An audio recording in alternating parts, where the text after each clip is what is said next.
Good evening students, welcome to my YouTube channel. आज हम पढ़ने वाले हैं कक्षा 10वीं के शॉर्ट्स क्वेश्चन जो पेपर में आपके पद्यांश या गद्यांश के अंतर्गत आने वाले हैं। तो पहले मैंने आपको पद्यांश के क्वेश्चंस दिए थे, आज मैं आपके लिए लेके आई हूँ गद्य के क्वेश्चन, जिसमें ये चैप्टर है एक कहानी ये है जिसकी लेखिका मन्नू भंडारी है। चलिए शुरू करते हैं। एक कहानी यह भी कि लेखिका कौन है?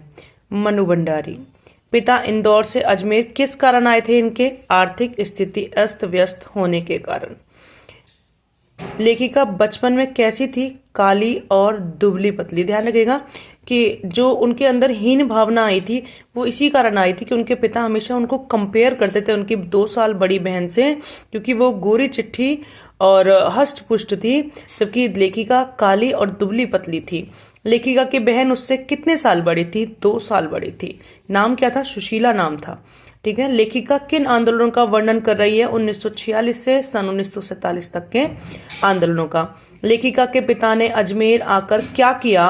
अंग्रेजी हिंदी शब्दकोश पूर्ण किया। जो उन्होंने अपना शब्दकोश जो इनकम्प्लीट छोड़ दिया था, अपूर्ण छोड़ दिया था, उसको यहाँ आकर पूर्ण किया। मन्नू भंडारी के पति का नाम, अर्थात लेखिका के पति का नाम राजेंद्र यादव, ये भी राइटर ही थे, लेखक ही थे।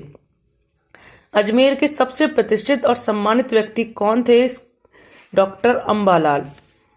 चौपड़ शब्द का अर्थ क्या है? 90 का कौन बनाती 2 सड़कें, जहां पर लेखिका खड़े होकर भाषणबाजी करती थी।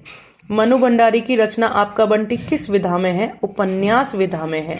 लेखिका ने 10वीं कब पास की थी? सन 1945 में। लेखिका के व्यक्तित्व में हीन भावना की ग्रंथि क्यों उत्पन्न हो गई थी? क्योंकि उनके पिता जो थे वो उनको तुलना करते थे उनकी बड़ी बहन के संग। ठीक है, तो यहाँ जाएगा पिता के अनचाहे व्यवहार के कारण। मन्नू भंडारी के पिता में कैसा विरोधी तत्व था? अंतः विरोधी। कई बार धोखा खाया, ठीक है, और अपनों से विश्वासघात होने के कारण वो शंकालु किस्म के व्यक्ति भी बन गए थे, क्रोधी और शंकालु किस्म के व्यक्ति, और एक तरह से वो अपने अंदर के अंतर्विरोध से ही लड़ते रहे। लेखिका के मन में कौन सी हीन ग्रंथि रंग बन गई थी? तो काले रंग की। ठीक है, काला रंग होना, क्योंकि उनके पिता ही उन्हें बार बार में इस चीज के लिए तुलना करते थे उनकी बड़ी बहन से, इसलिए उनके मन में हीन ग्रंथि काले रंग होने की बन गई थी। लेखिका के पिता की सबसे बड़ी दुर्बलता थी यश लिप्सा। ठीक है, यश पाने की चाहत। लेखिका के पिता के अजमेर के किस मोहल्ले में रहते थे? ब्रह्मपुरी में रहते थे। लेखिका के पिता ने रसोई घर को क्या नाम दिया था? भटियार खाना। मन्नू भंडारी की माता का सबसे बड़ा गुण था उनका सहनशील होना।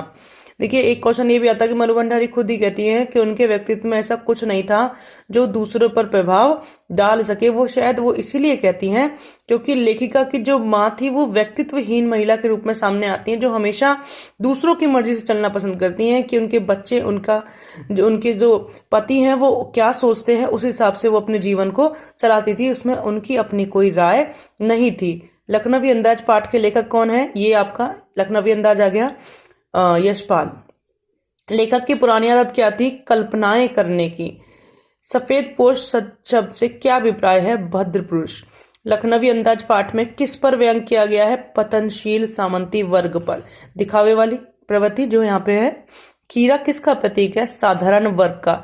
वो खीरे को इसीलिए तो नहीं खाते हैं क्योंकि वो उसको तुच्छ समझते हैं कि सभी को सर्वसुलभ होता है, आसानी से मिल जाता है। नवाब साहब ने खीरे को कैसे देखा? सतृष्ण, तृष्णा भरी आंखों से। ज्ञान चक्षु खुलने का अर्थ होगा ज्ञान होना। शकील का अर्थ होता है आसानी से न पचने वाला। यशपाल जी का जन्म व मृत्यु समय: जन्म 1903 पंजाब, मृत्यु 1976 में। यशपाल जी की लेखन शैली कौन सी थी? यथार्थवादी जीवन शैली। ठीक है, यथार्थवादी का मतलब होता है, यथार्थ मतलब सच्चाई को दिखाने वाले, जो उस समय की सच्चाई थी समाज की, उसी सच्चाई को वो यहाँ पे दिखाते थे। लेखक का प्रसिद्ध उपन्यास कौन सा है? झूठा सच। झूठा सच इनका प्रसिद्ध उपन्यास है। लेखक ने अपदार्थ वस्तु किसको कहा है? खीरे को कहा है। आप सभी के ये क्वेश्चंस काम आएंगे और आप सभी बहुत अच्छी तरीके से पढ़ाई कर रहे होंगे। और अगर आपको इसी प्रकार की और वीडियोस प्राप्त करनी है या देखनी है तो आप मेरे चैनल को सब्सक्राइब करें।